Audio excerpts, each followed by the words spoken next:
నీకు విషయం తెలుసా? నువ్వు యేసు ప్రభువును అంగీకరించిన మరుక్షణము నుండే ఆత్మీయ యుద్ధంలో నువ్వు ఉన్నావు.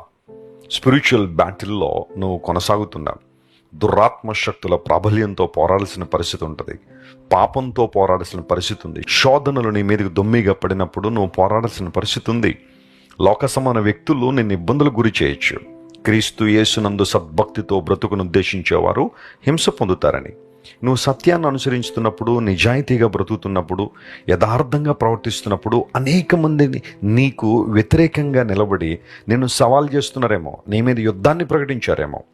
అప్పటిదాకా బాగున్న వాళ్ళే, అప్పటిదాకా అన్ని మంచిగా ఉన్నవాళ్లే అకస్మాత్తుగా నీకు ఎదురు తిరిగి నిన్ను సమాజంలో ఇబ్బంది పెట్టాలని, చెడ్డ వ్యక్తిగా చిత్రీకరించాలని చాలా ప్రయత్నాలు జరుగుతున్నాయేమో. ఆ సమయంలో కృంగిపోవడం సహజమైనప్పటికీ ఈ వాగ్దానాన్ని క్లెయిమ్ చేసుకో. వారు యుద్ధం చేస్తారు. యుద్ధ పరిస్థితులు ఉంటాయి, పోరాటాలు ఉంటాయి. కొన్నిసార్లు కలహప్రియులు మన చుట్టూనే ఉంటారు.